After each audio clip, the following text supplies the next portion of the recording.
Thank you and welcome to our Research Connect series. I'm Christine Magdaleno, a CDTRP PFD partner, and I will be facilitating today's webinar. I am a family member of both a transplant recipient and a living donor, and I have been a PFD partner since July 2022. First, I would like to acknowledge that the CDTRP is hosted by the University of Alberta, which is located on Treaty 6 territory, a traditional gathering place for diverse Indigenous peoples, including the Cree, Blackfoot, Métis, Nakota Sioux, Iroquois, Dene, Ojibwe, Saulteaux, Anishinaabe, Inuit, and many others whose histories, languages, and cultures continue to influence our vibrant community. I'm joining you today from Vancouver, BC, which is on the traditional, ancestral, and unceded territory of the Coast Salish peoples, including the territories of the Musqueam, Squamish, and Tsleil-Waututh nations. I encourage you to write your land acknowledgement in the chat box. We would also like to acknowledge Astellas, Takeda, and AstraZeneca, without whose generous support we would not be able to host these sessions. The CDTRP also relies on the generous support of our community. Your gift ensures we can focus on delivering our mission of supporting excellence in donation and transplantation research. There will be a link in the chat box for those that are interested. Before I introduce the speaker, I have a few housekeeping notes. Today's session is being recorded and will be posted on the CDTRP website and YouTube channel. During the presentation, we encourage you to keep your cameras on, but we kindly request that you keep your mics off. And if you have a question or comment, you can raise your hand with the raise hand button. I am pleased to be introducing our presenter, Dr. Tania Janaudis-Ferreira. Dr. Tania Janaudis-Ferreira is an associate professor with the School of Physical and Occupational Therapy at McGill University. She is also a scientist with the Research Institute of the McGill University Health Centre and a co-founder of the Canadian Network for Rehabilitation and Exercise for Solid Organ Transplant Optimal Recovery, a project known as CanRestore. The overall goal of Dr. Janaudis-Ferreira's research program is to optimize rehabilitation care in individuals with chronic disease to improve physical function, quality of life, and morbidity. There are two main patient populations in which she is leading studies in rehabilitation: chronic obstructive pulmonary disease and solid organ transplant candidates and recipients. Within this main focus, her research program comprises two interrelated themes. One, improving uptake of rehabilitation by patients with chronic obstructive pulmonary disease, and two, developing and evaluating new rehabilitation and physical activity interventions for solid organ transplant candidates and recipients.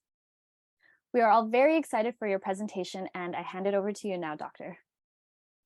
Thank you so much, Christine, for the introduction. Let me see if I can start sharing. You see it now? Perfect. Yes. Okay. So thanks everyone for the opportunity to present this study here today. And thanks everyone for attending as well. And also thanks CDTRP for the funding that they gave us to do this project. Let me just take this out of the way here. Okay, so today I'm going to be talking about the development, acceptability, and feasibility of the kidney transplant physical activity and social club, what we are calling as Keep Active Club. Oops, not sure why. Okay, there.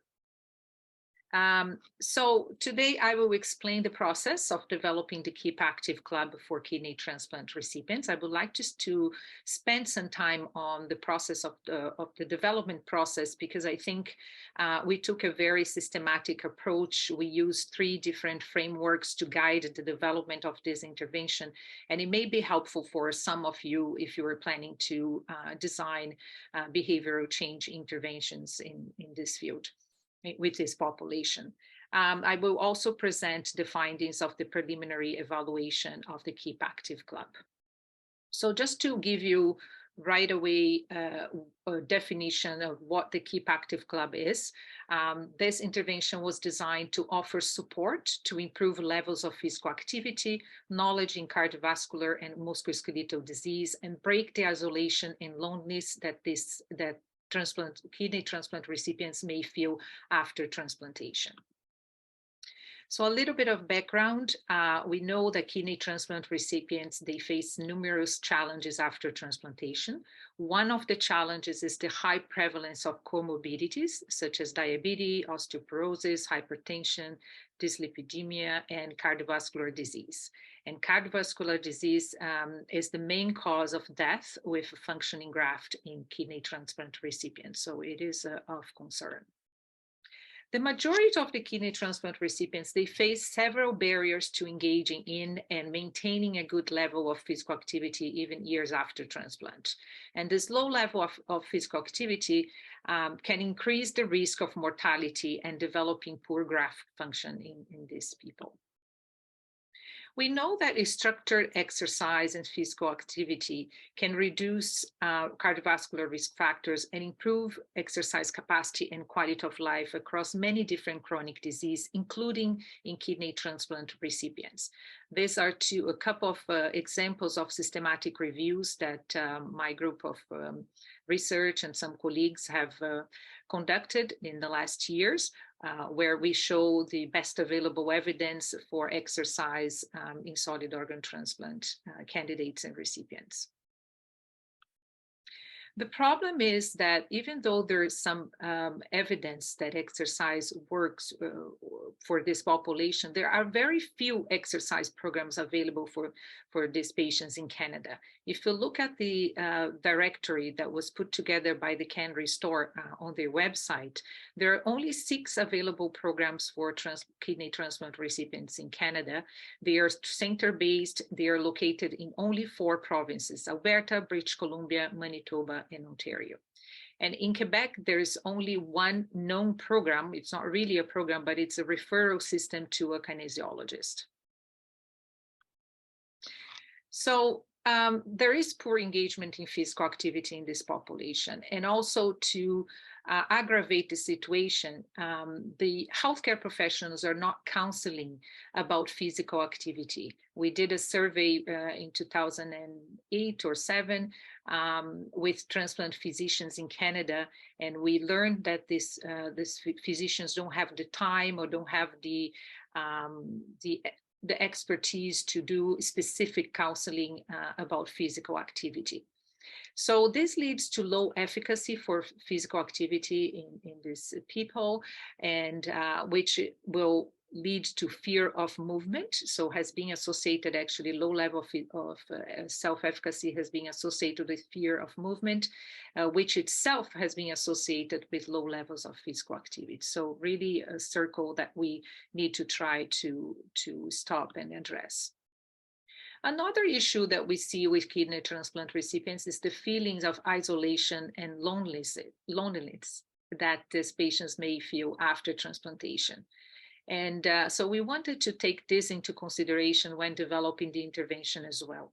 And we know that peer mentorship may be helpful to address this issue.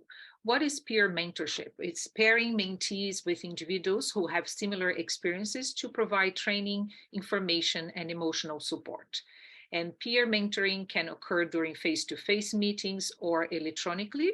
It can improve patient empowerment, self-management, and also increase levels of physical activity. There are psychological benefits for mentors and mentees. And in previous studies that we did with kidney transplant recipients, we noted that they are highly supportive of peer mentorship.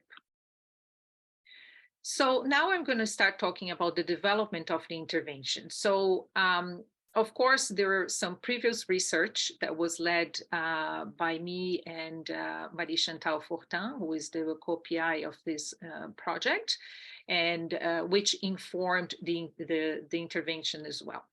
We used the ORBIT model for behavioral treatment development. We used the Bandura self-efficacy framework, and we also use the CAHR strategy for patient-oriented research patient engagement framework. So I will just talk about this different framework and how they guided the development of our intervention, the Keep Active Club. So this is the ORBIT model for behavioral treatment development. I don't know if you were aware, if you were familiar with this model. This was created, I think their publication is from 2015. And it was a group of researchers from the United States who decided to create this model. And it came after a big failure or a big negative results from a lifestyle intervention in the individuals with diabetes, the trial called Look Ahead trial. And it was a huge trial. They spent a lot of money, time, and in the end, there were some negative results that was not really necessarily related to the intervention. I mean, it was related to intervention, but they realized that the intervention had not been developed properly. So just like drug trials, behavioral change interventions should also be developed through a phase process that includes designing, refining, proof of concept, and pilot studies. So we use this model to guide our intervention. This particular project was in the phase of 1B, which is designing the intervention. So we had already defined the intervention based on the results of previous research that we did, and also based on discussions with different stakeholders. So this particular project that I'm presenting today was in the phase of the refining the intervention. We also use the Bandura self-efficacy framework. Just to give you an idea here, these are the sources that can contribute to self-efficacy according to the Bandura self-efficacy framework. And here is how we try to address the source or incorporate the sources into our intervention. So for example, the first source is performance accomplishment. So this framework says that successful personal experience leads to greater feelings of self-efficacy. And they also say that action planning is the most reliable behavior change technique. So what we try to do is we offered a menu of options for physical activity. So the participants could try and experience different activities that they enjoyed. And we also assisted them with goal setting, and we made sure that they were realistic goals to ensure successful experience. Another source that contributes to self-efficacy is verbal persuasion, so encouragement and constructive feedback from professionals and peers. And participants in our study, they heard from researchers, exercise professional, and peer mentors about the importance of exercise and physical activity. And in the study, they also, the researchers, exercise professional, and peer mentors, they also continue to encourage the patients throughout the project. Vicarious learning, it's when they observe peers succeed and also when there is a social comparison. So basically a little bit of competition. The people wants to be as good as someone or better. And so we try to use the Facebook platform for sharing experiences. So people would, the peer mentors would post their activities. Other participants would be posting their activities there as well. And this last one is psychological and emotional states, which can influence how one feels about their personal ability to perform physical activity. And we were giving reminders and that physical activity can impact on psychological health. And we also encouraged them to have some social contact, even if it was through Facebook. So the last framework that we used was the CIHR strategy for patient-oriented research, the SPORE. So these are the guiding principles of SPORE, and this is how we try to adhere to this framework in our project.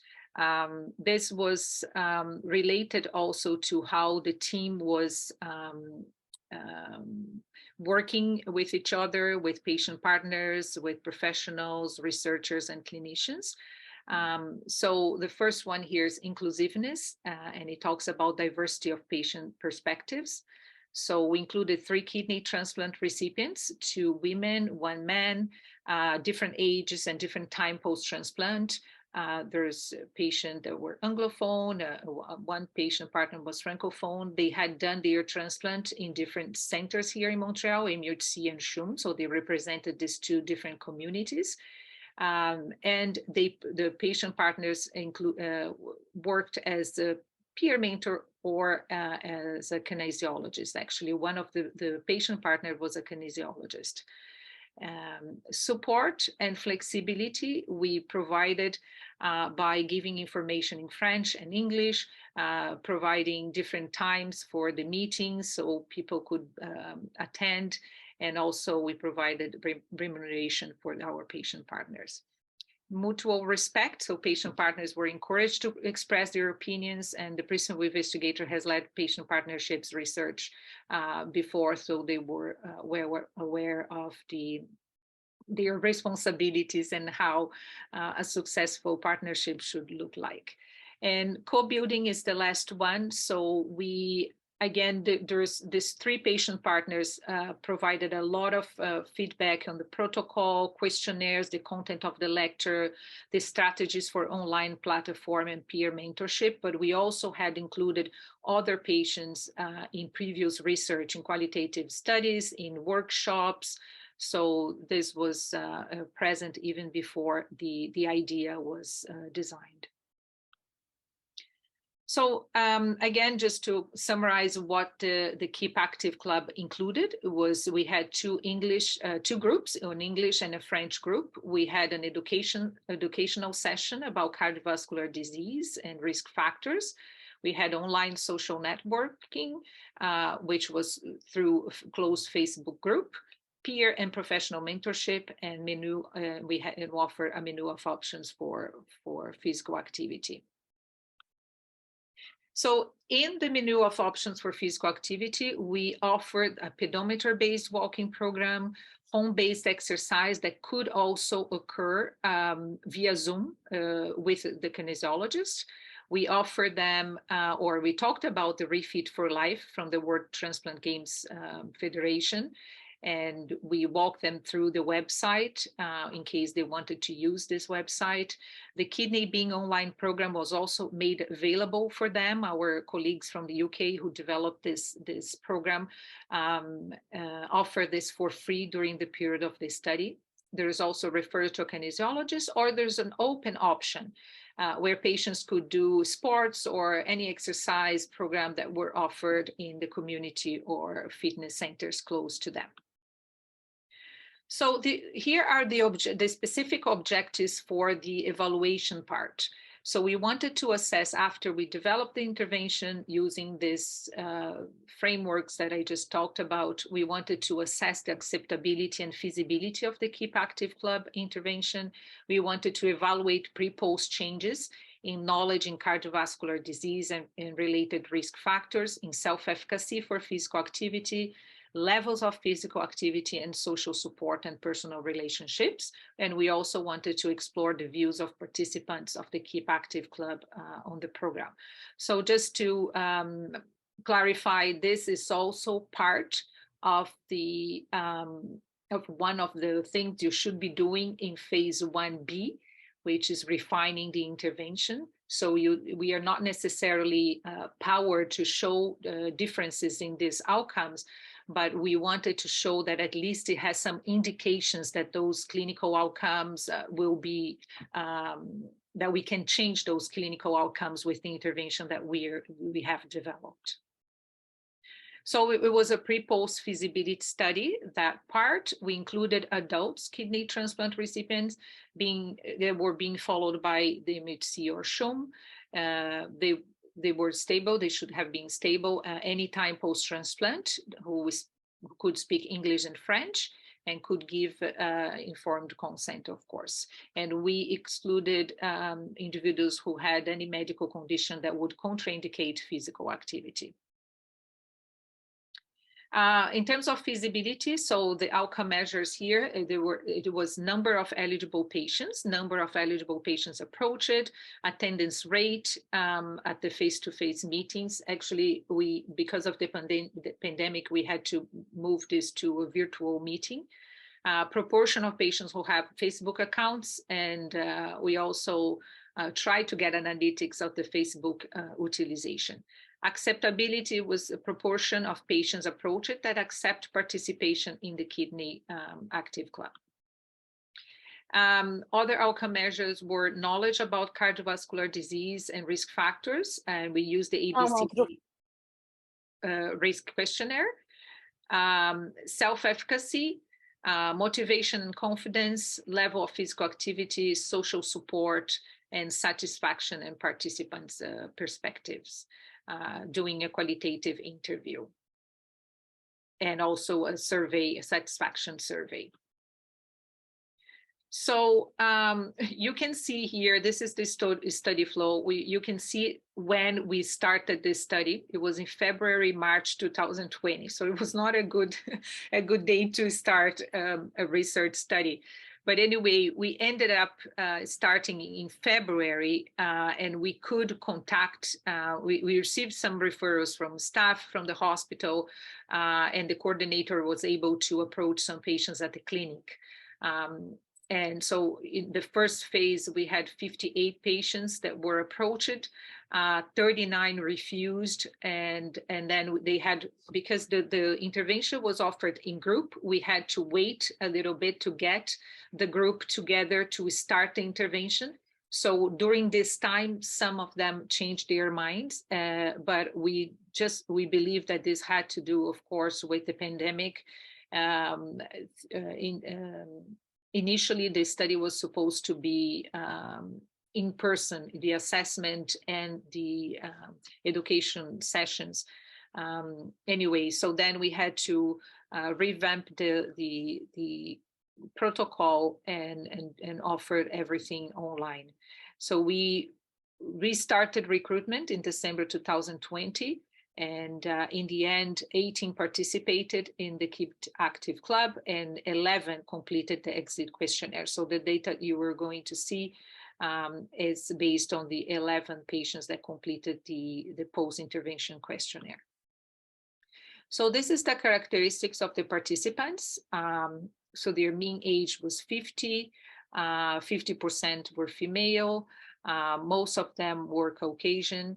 And in terms of time cis transplant, the average number of years was 5.8, but we had people participating who had their transplant 7 months ago or 24 years before the start of the intervention. And most of them had hypertension as comorbidity. We asked them about their physical activity levels in addition to the IPAC questionnaire that we used to assess levels of physical activity. We also had a couple of simple questions when we were screening these patients for inclusion. So we asked, do you exercise regularly? And most of them said no. And we also asked, compared to other people of your age, do you think you are a little more active, about the same, or a little less active, or a lot less active? And most of them said that they were a little less active or a lot less active. So those were patients that wanted to become more active, so they decided to participate in the study. So the results in terms of feasibility and acceptability, we had two different phases of recruitment. We did some face-to-face recruitment right in the first phase, and then it became a virtual recruitment. But the acceptability rate there was 33 and 24%. So the acceptability was low. All but one of the participants had an active Facebook account prior to the intervention, so that was not really a problem. Attendance rate at the 3 virtual meetings was 100%. There were 2 meetings at MUHC and 1 at the SHUM. So it varied from 100% to 56%. And the most common chosen activities were walking virtually with a patient partner and virtual classes with kinesiology. So among all those, the menu of options that we offered, those were the most common chosen activities. So in terms of the other outcome measures, knowledge about cardiovascular disease and risk factor remained unchanged. Motivation and confidence remained unchanged. We saw an improvement in self-efficacy. We also saw improvement in readiness to change. Some patients moved up at least one category, so they felt more ready to participate in physical activity. We also saw an improvement in levels of physical activity, but the social support remained the same. Just again, a reminder, we were not powered to see difference, a statistically significant difference in this outcome. In this phase of the ORBIT model, we just want to see if the intervention can give us an indication that will impact clinical outcomes. Here is the result from the satisfaction survey. So 7 out of 10 said that they strongly agreed that they enjoyed the intervention. 9 out of 10 strongly agreed that it was a good idea. 9 out of 10 felt that they were more confident to exercise. All participants, or 10 participants, strongly disagreed with this. Sorry, this is 10 because one did not complete the intervention. So we had 11 patients finishing, but only 10 completed the satisfaction survey.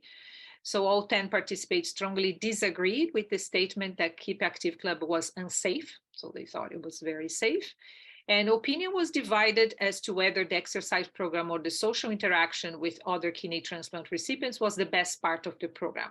So I think some people liked both parts. Others said that the exercise program or part was the most important aspect of the program, and others thought the social part was the most important aspect. Here is some quotes I brought from the interviews that was led by Dr. Marie-Chantal Fortin and her team at the CHUM. We interviewed some patients at the end of the intervention, and here are some quotes about reason for participating in the Keep Active Club. So this participant said, to be part of a group that is in my situation, who can understand my needs, my and my limitation. It shows me what we can do and what doesn't put the kidney at risk. Here, some quotes, some reflections about the Keep Active Club in general. We all talked and everything. We helped each other through not just the active part, being active. It actually brought us together a bit closer. And another quote was, that group were all, transplant recipients. Even before I opened my mouth, they really understood, Here, it's the interviews quotes about the Facebook group. So I would tell them that I'm on my way out for a walk. So they use it as a means of letting people know that they were exercising. I didn't ask questions. I'm not overly talkative type. So some people were not really interacting in the platform. For sure, nowadays, online platforms are the basis for interactions. I think the people in the group that were posting were mostly benefiting and building camaraderie from it. I find that just the platform is very bad. So some people didn't like the platform that was used. We also received some recommendations for improving the intervention from the interviews. So some people would like to have in-person or outside activities. Some people would like to see more participants and even perhaps dividing them by age or fitness level groups. Some people would like to see different fitness programs offered. Again, if you think about the options that they chose, was actually the options that they had interaction with someone. So the Zoom meetings with kinesiologists or the walking program with the patient partner. So I guess they wanted to have more different programs that are available for them, but with other people. Also change schedules or offer more sessions and prioritize the group in the fall and in the winter. So in summary, the Keep Active Club was safe, it's feasible and safe. Acceptability was low. So acceptability, I guess what I mean is right out when they have to decide whether or not they want to participate in this study. Their satisfaction was great, but the acceptability was low, and I think it was influenced by the pandemic. So it would be interesting to do this study again in another time. Self-efficacy for physical activity and level of physical activity improved in those who participate in intervention. There is high satisfaction from the participants' perspective, and they suggested different things for improvement, which we found it was very helpful.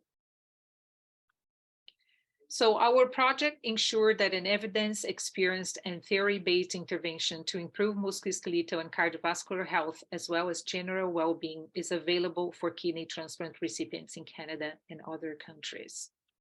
The next steps will be to continue to follow the orbit model steps, and we will be in the phase 2 preliminary testing now, and for sure we will take into consideration all the suggestions that patients provided us, and we just look forward to get some funding to continue with this important work. I would like to thank all our team members and the funding, and CDTRP, of course, for providing funding to us. And I also should have put here the Kidney Foundation of Canada, because this was a joint grant from CDTRP and Kidney Foundation of Canada. So thank you so much, and I'm happy to get any questions that you may have. Thank you, Dr. Janaudis-Ferreira, for that great presentation. And I will now open the floor to any questions. So you can raise your hand or you can type it in the chat box.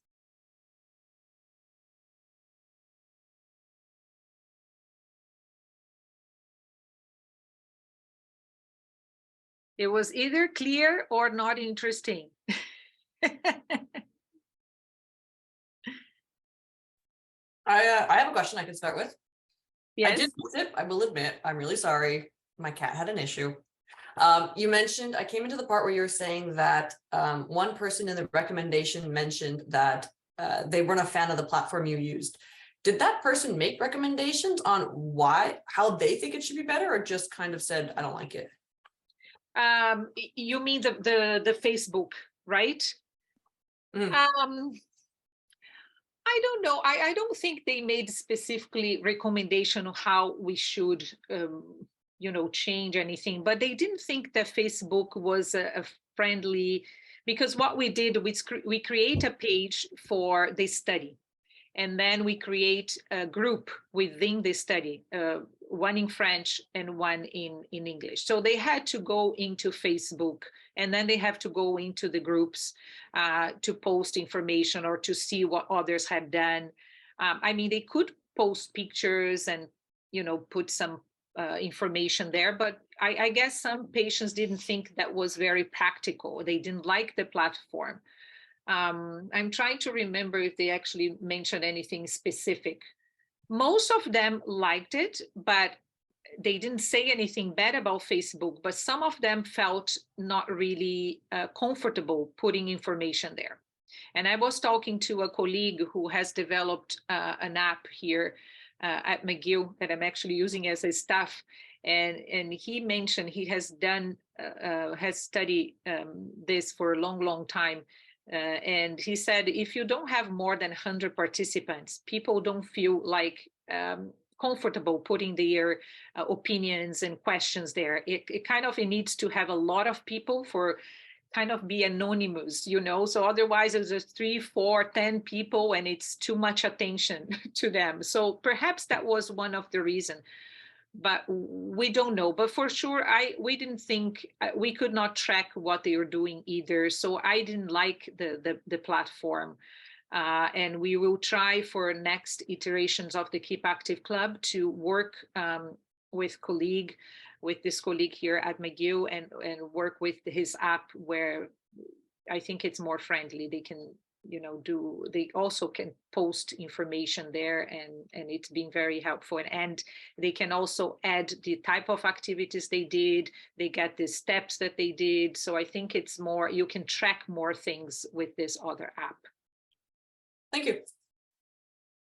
Okay, there's a question in the chat from Sunita that says, I was wondering if you think the preferences or engagement would be different in a different organ group, like lung transplant, where they have rehab pre and post transplant. Yeah, I mean, I think there are studies showing that when I think that was actually in COPD when they participate in a rehabilitation program, they are more likely to be active after the rehabilitation program. I don't think I don't think it would be nice to have all organ groups in one study because we might have to tackle different issues for each of them. I think the kidney, transplant recipients, they don't receive as much information about physical activity and rehab as lung transplant patients because it's mandatory for them to do the prehab and also to the post-transplant rehab. So perhaps it would be more, the lung transplant patients would be more engaged because they have more information about it, but we would need to study that and see. Thank you. And we have a raised hand here. So if you'd like to unmute yourself, you can go ahead and ask the question. Sure. Hi, Sunny Denani, physician from Ottawa. A great presentation and great work. I think all my questions were just asked, but maybe I'll rephrase it. So hearing your response, are you working with other organ groups? Or like, is everyone doing this in parallel? Is there any crosstalk between, say, the lung guys and the liver guys, except heart guys, you know, so that you guys are kind of doing this together? Well, for the Keep Active Club, no, it was focused on kidney transplant recipients. But we are talking with some colleagues. Sunita Mathur is here today, and as part of the Can Restore work, we are planning to do something that is broader that could include different organ groups.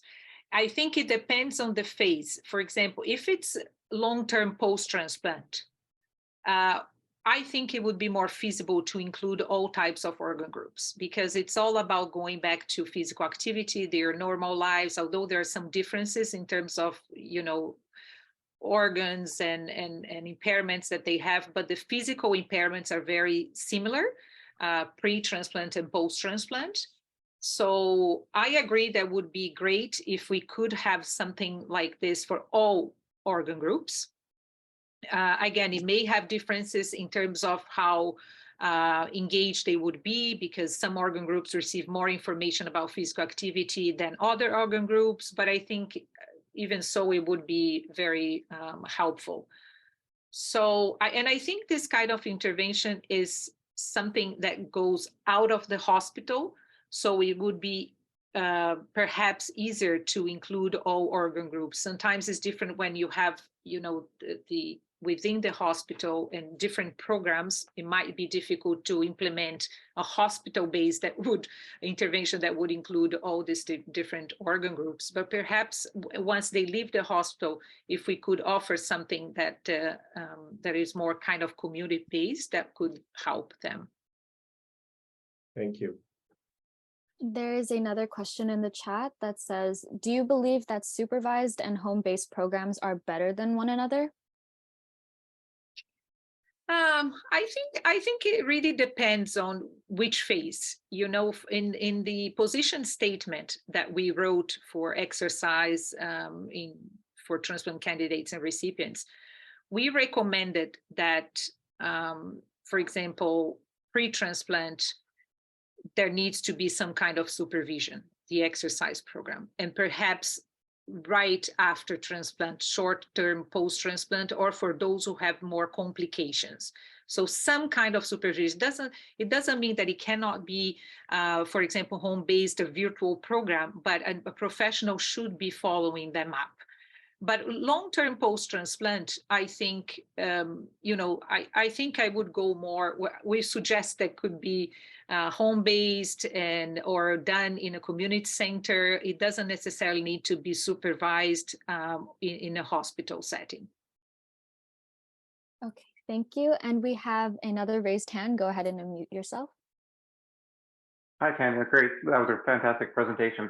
I am a transplant recipient myself, but I know one question that goes around a few of my friends is, especially really active ones. I've got a friend in interior BC who is a triathlete.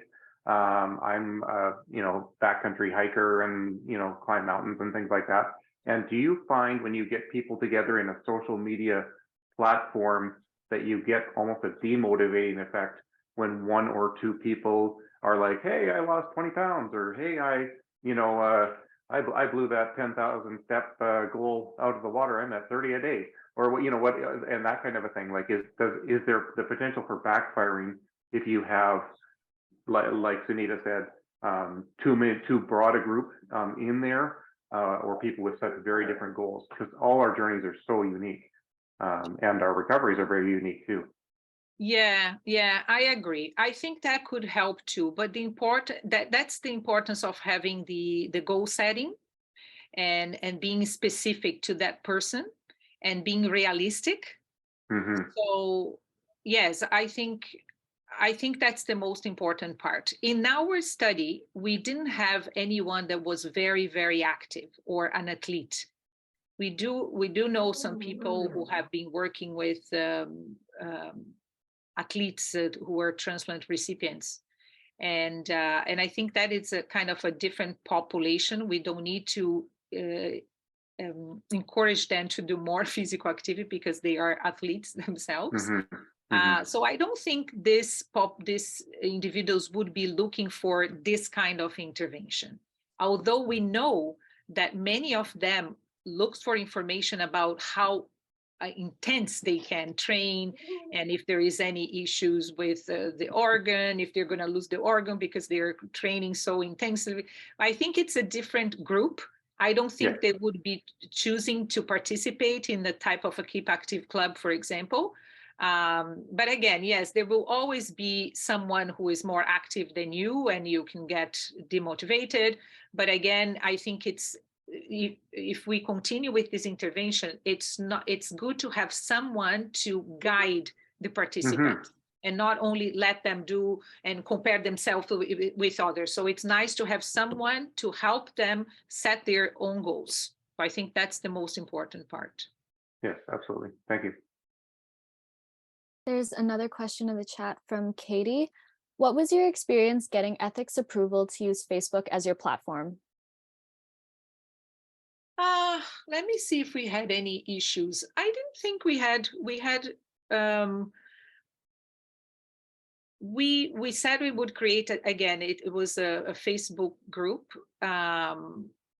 through this page that was for the study specifically, and only participants or only people who were friends with this page would be willing to could see what was being posted there.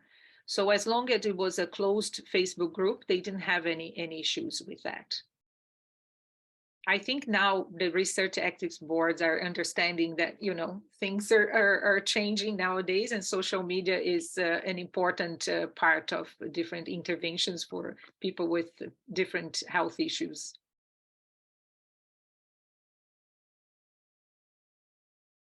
Should I read the comments? Yeah, go for it. Yeah, you can go. And if you want to respond or make any comments, reply back, go for it. There's one from Colin, an interesting observation from Sean. He identified one of the reasons why the World Transplant Games Federation developed its Fits for Life program, so that it could provide an offering to those who were not at the point of competitive sports or are not motivated by competitive sports. Yes, I agree.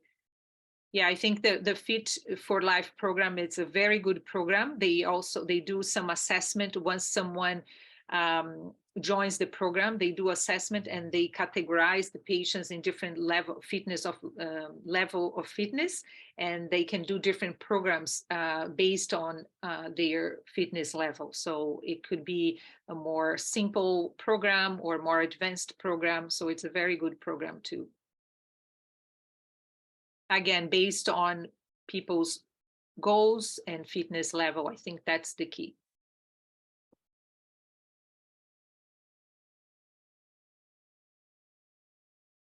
I don't know if there is any other question. If anyone would like to give any suggestions on how we could move forward. If there are researchers here, what I could say is it's being a very interesting and experience working with the orbit model. It really gives us guidance on how to move forward. And again, just like drug trials, you know, we have to take different steps for developing behavior change intervention and how we have to evaluate it. The challenge is also how to get funding to do those projects, because the orbit model, it's flexible and also it's progressive, but it's flexible. So if something doesn't work, you go back to a different step to refine the intervention, because the idea is to have the best intervention possible. Then you are going to spend a lot of money doing RCTs and evaluating the effects of the intervention. So I think it, to me, makes completely sense, and I like to use it. But to tell a funder that, hey, we're going to do this, but it doesn't work, we're going to do this again, and with just a little bit, you know, some differences or some changes. So it's a challenge to get it funded, but it's, I think it's worth it once you get there, you know, and you are sure that the intervention package is good. Then you continue and you spend more money and you do a larger trial to evaluate it. We have another raised hand here, Erica. It was a point you mentioned. I have you made me think that I have a background in obstetrics. So one of my colleagues that I worked with, she was working on obesity for women who were trying to get pregnant. And what she did is she made an app that was able to track absolutely everything about it. And they were not everything, but she had, I didn't know exactly the exact criteria that she put in, but she was able to monitor and have a ton of data on a lot of different variables. Is that something that was considered, or your idea was more to go onto the Facebook platform? No, I think moving forward, we have had some discussions. Well, I have had some discussion with Marie Chantal and some other members of the team, and I think we will try to change the platform. We didn't think that Facebook was very helpful in a way. It gave us, or gave the participants, the opportunity to interact with each other, but we could not track anything. So it was hard. So that's why I said, when we try, even the analytics of the Facebook, it was hard to track. So I cannot say exactly which app we're going to use, but there is one potential app that was developed by cardiologists here at McGill that's called Invigorous. And as I mentioned, I'm using it as a staff of McGill. And it has, I mean, you can use different questionnaires there. So there's the assessment part. And then you can sync with your phone or Fitbit to get the steps. You can enter different activities. For example, when I go to my bootcamp class, I enter bootcamp class and they calculate how many steps that is equivalent to how many steps. So you get extra steps. They give encouragement. They talk about mood. They give daily mood messages. So it tackles the psychological aspect as well. And you can create groups. For example, we could be creating groups of divided by provinces or divided by organ groups. You know, they would be competing with each other. Here the one I'm participating is divided by department of McGill, or, you know, groups of researchers. So it has more things that we could be using. And there is also a chat part when people can interact with each other. And what else? There is there's a space to put videos about exercise, or video for meditation. So it's much more complete. So I think we would go towards more this kind of option. I think I think she used a very similar approach, but she also included sleep. They gave all the participants a watch that monitored the recovery during sleep. And I think maybe that could be interesting too, if you're looking for activity. Yes, yes. Yes, that would require giving them a watch that would measure. Yes, but that's possible too. Nutrition as well could be included there, nutrition intervention or messages about healthy nutrition. I was going to say something, but I forgot.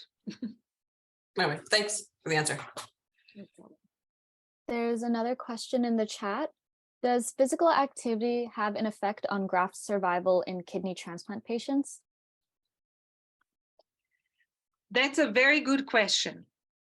I think what we know is that physical activity, I don't know, we don't have data on the effects of an activity programming or exercise program being impacting survival in kidney transplant patients. So what we know is that low levels of physical activity is correlated with graft function after transplant, for example. So we don't know if an intervention would change that.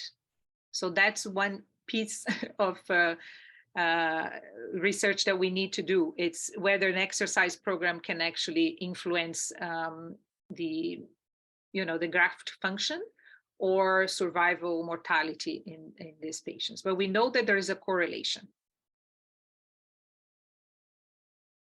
I don't know if that was clear. Thank you. We're going to do a last call for any questions. If you'd like to raise your hand or type in the chat box, we can wait like a minute.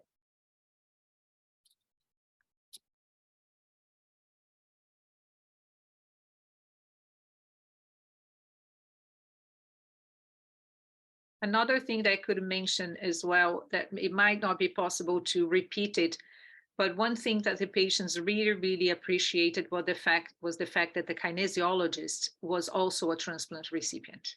So that was a big, big plus in our study.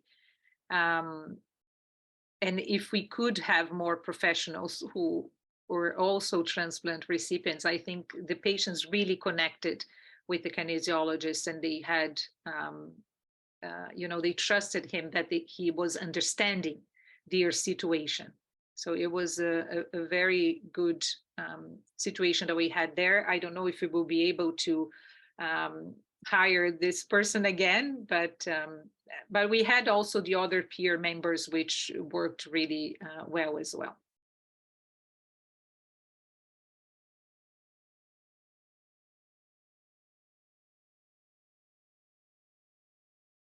Thank you, Sean, for the comments, and thanks everyone. Feel free to email me if you have any other questions. Okay, so thank you everyone for the questions and comments throughout today's presentation. Dr. Janaudis-Ferreira, on behalf of CDTRP, thank you again for presenting. And if anyone has additional questions, comments, or suggested topics and speakers, please contact Erica Croft at ekcroft@cdtrp.ca. Thank you, everyone. Enjoy the rest of your day. Thank you again, Thanks, everyone. Doctor. Bye-bye.